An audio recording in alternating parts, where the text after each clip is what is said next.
कश्मीर यानी पीओके में बगावत की सबसे बड़ी तस्वीर सामने आ रही है।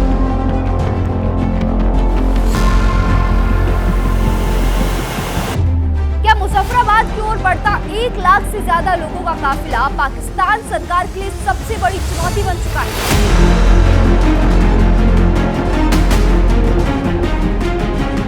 और क्या हालात अब इतने बिगड़ गए कि सड़कें, बैरिकेड्स, कैंटेनरों और आंसू गैस के बीच युद्ध के मैदान जैसी दिखाई देने लगी? पाकिस्तान के कब्जे वाले कश्मीर में हालात लगातार तनावपूर्ण होते जा रहे हैं। जॉइंट अवामी एक्शन कमेटी यानी JAAC के नेतृत्व में शुरू हुआ विरोध प्रदर्शन अब बड़े जन आंदोलन का रूप लेता नजर आ रहा है। संगठन ने पहले पाकिस्तान सरकार को अपनी मांगे पूरी करने के लिए 14 जुलाई तक का अल्टीमेटम दिया था। चेतावनी दी गई कि अगर मांगे नहीं मानी गई तो 15 जुलाई को मुजफ्फराबाद की ओर बड़ा मार्च निकाला जाएगा। अब ये मार्च शुरू हो चुका है और हजारों नहीं बल्कि 1 लाख से ज्यादा प्रदर्शनकारियों के इसमें शामिल होने का दावा किया जा रहा है। स्थानीय मीडिया और अंतर्राष्ट्रीय समाचार एजेंसियों के अनुसार प्रदर्शन शुरू होने से पहले ही मंगलवार को कई जगह हिंसक झड़पें हुई। इन घटनाओं में प्रदर्शनकारियों और सुरक्षा बलों दोनों के हताहत होने की खबर है। बताया जा रहा है कि रावलकोट और तरार खाल समेत कई इलाकों में हालात बेहद तनावपूर्ण हो गए हैं, जहां पुलिस, रेजर्स और प्रदर्शनकारियों के बीच टकराव हो चुका है। रिपोर्ट्स के मुताबिक पहली बड़ी झड़प रावलकोट के बाहरी इलाके मुत्तलमारे में हुई। अधिकारियों का दावा है कि उन्हें सूचना मिली थी कि एक घर में हथियार और गोला बारूद रखा गया है। इसी सूचना के आधार पर सुरक्षा बलों ने छापेमारी, लेकिन JAAC ने इन आरोपों को सिरे से खारिज करते हुए कहा कि ये कार्रवाई आंदोलन को दबाने की कोशिश है और शांतिपूर्ण प्रदर्शनकारियों पर गोलीबारी की गई है। इसके बाद सुरनोती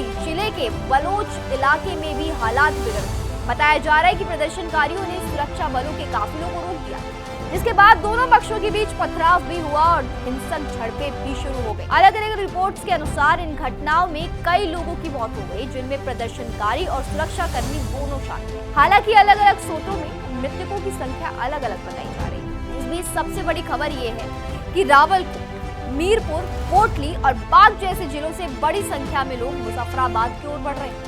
प्रदर्शनकारियों का दावा है कि उनके काफिले में 1 लाख से ज्यादा लोग शामिल हैं। दूसरी ओर पाकिस्तान प्रशासन ने राजधानी की ओर से जाने वाली लगभग सभी प्रमुख रास्तों पर भारी कंटेनर, बैरिकेड्स और सुरक्षा घेरा लगा दिया है। कई स्थानों पर रास्ते रोकने के लिए गहरी खाइयां भी खोदी गई हैं। रिपोर्ट्स के अनुसार कई जगह प्रदर्शनकारियों ने इन बैरिकेड्स और कंटेनरों को हटाने या तोड़ने की कोशिश की। इसके जवाब में पुलिस और रेजर्स ने आंसू गैस के गोले छोड़े। कुछ इलाकों में सुरक्षा बलों के कौपे भी निशाना बनाए जाने की खबरें सामने आई। हालांकि इन दावों की स्वतंत्र पुष्टि अभी तक नहीं हो पाई। JAAC का आरोप है कि पाकिस्तानी सरकार आंदोलन को कुचलने के लिए बल प्रयोग कर रही है। वहीं प्रशासन का कहना है कि कुछ प्रदर्शनकारी हथियार बंद थे और उन्होंने सुरक्षा बलों पर हमला किया, जिसके बाद जवाब कार्रवाई करनी पड़ी।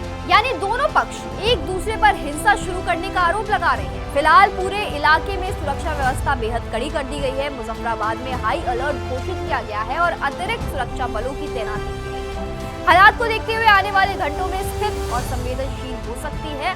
अब सबसे बड़ा सवाल ये है कि क्या पाकिस्तान सरकार प्रदर्शनकारियों से बातचीत का रास्ता चुनेगी या फिर सख्ती का दौर और तेज होगा? क्या यह आंदोलन केवल मांगों तक सीमित रहेगा या आगे चलकर पाकिस्तान के लिए बड़ा राजनीतिक संकट बन सकता है? इन सवालों के जवाब आने वाले समय में साफ होंगे। फिलहाल इतना तय है कि पीओके में हालात बेहद तनावपूर्ण है। प्रशासन और प्रदर्शनकारियों के बीच टकराव जारी है और पूरी दुनिया की नजर अब मुजफ्फराबाद की ओर बढ़ रहे इस बड़े मार्च पर टिकी हुई है। इस खबर पर दोस्तों आपकी क्या राय है, हमें कमेंट बॉक्स में जरूर बताएं। अगर आपने हमारे चैनल को अब तक सब्सक्राइब नहीं किया है तो जल्द कर दें।